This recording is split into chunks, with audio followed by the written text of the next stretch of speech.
Hi, my name is Cynthia Stevens, and I am a student at Kaplan University, and this is my big idea. My big idea is for those who suffer or have poor depth perception. As you well know, according to an article, 8% of the population suffer from some type of depth perception or lack of. Poor depth perception is when the optic nerve can no longer send signals to the brain to allow the eyes to see in 3D. When you look at things, you can see things raised. When you have poor depth perception, you can't tell if it's raised or if it's broken or if it pulls out from itself. Depth perception, and those who suffer from it, is a real issue, and you don't hear much about it. Unfortunately, until you suffer from it yourself, you really don't know anything about it. And it's really hard to have other people understand that poor depth perception affects the way a person walks or wants to do things or go out and have a good time because of the fact they cannot see the depth change around them.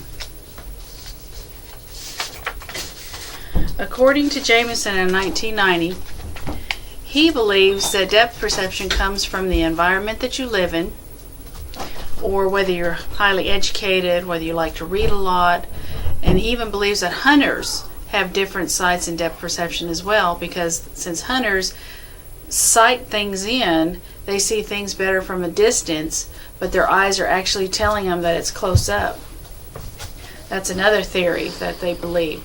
Then there's depth perception that is unexplained. For those who are born with poor depth perception, there's no reason or explanation they can come up with of why this particular person has depth perception.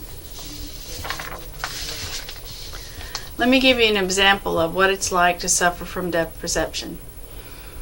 I recently went to dinner with my daughter, went to Chili's, had a nice half a rack of ribs, and boy, it was good, let me tell you.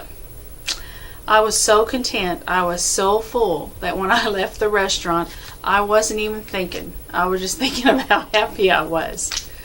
I walked out the door, my family was behind me. I forgot all about the step. I'm usually very careful about how long or how much or steps I take when I'm coming up to a particular place. I was just so content I didn't even think about it. I just walked right off the curb, fell, hurt my ankle to the point I wound up in the emergency room. Now I'm going to need therapy for them to fix my ankle. Depth perception, unless you suffer from it, is a scary thing. Think about it for a moment. How would you feel if you could see some stairs and you couldn't see where they break? To you, they just look like all one stair. I'm going to take you out and show you how it is that I have to walk upstairs, downstairs, or even if I'm going down a slanted hill.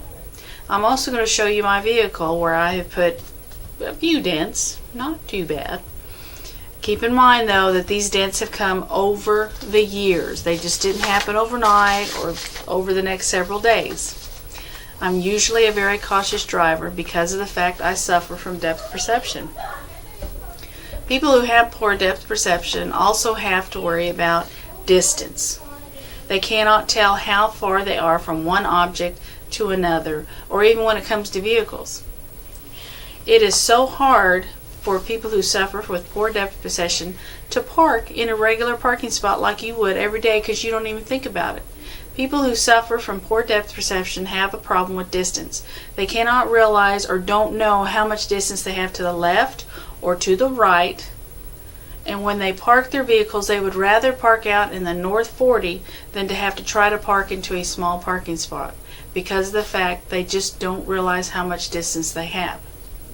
People with poor depth perception is more like those mirrors on the car that saying objects are closer than they appear. Well, with depth perception, your objects are bam, right there. Before you know it, you hear the crunch. There you are. If a person who has poor depth perception suffers with distance, they also suffer with depth. In other words, they cannot tell how far down they have to step, how many steps are in front of them. Now, going up is not a problem. Those who suffer from poor depth perception count the stairs as they go up. That way they know how many stairs they're going to have to go down and how much of a step they're going to have to take. But those who suffer from severe depth perception, like myself, literally have to slide their feet across the stair and down, slide it down and down. That's how I have to walk downstairs. And if I miscalculate a step or forget to slide my feet, the consequences are going to hurt, no doubt. My idea to help out those with poor depth perception is called DAB, or the Digital Alert Band. What it is a combination of sonar technology. What sonar technology is usually from a transducer,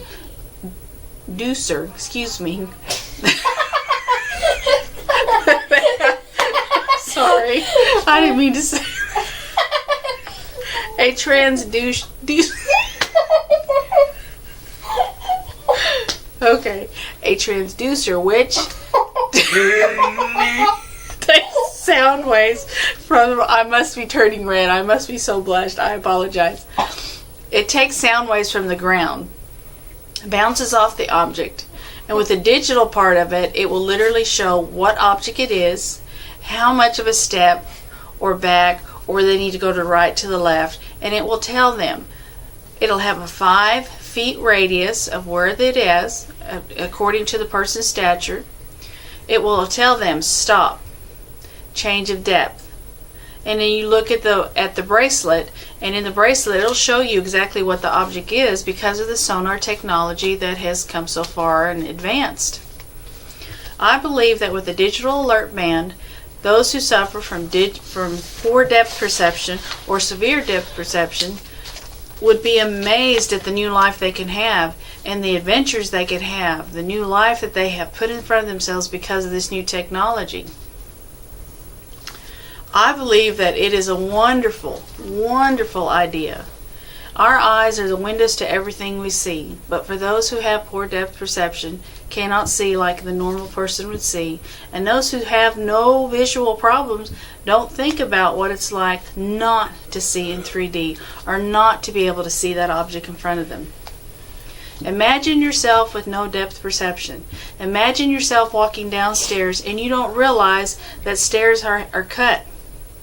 Imagine yourself walking down a hill and it's slanting and you don't realize there's a slant in it until your foot hits it and you're rolling down the hill. If you put yourself in somebody else's shoes and realize what it is that they don't see and you do, maybe you will understand that this person would like a chance to see what it is that you see.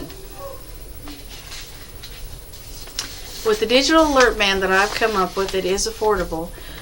If I've done my studies correct, the sonar technology along with the digital technology, the bracelet would range anywhere from $60 to $80, depending on the style, on the compass that you like, because everybody's different.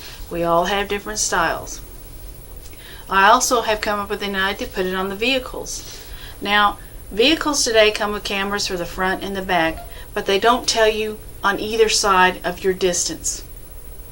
With the magnets and the technology that are in them will alert to the band, allow the person with poor depth perception to see and to listen, to say, and the bracelet will say, you need to move so much to your right, so much to your left, turn the wheel this way, turn the wheel that way, stop.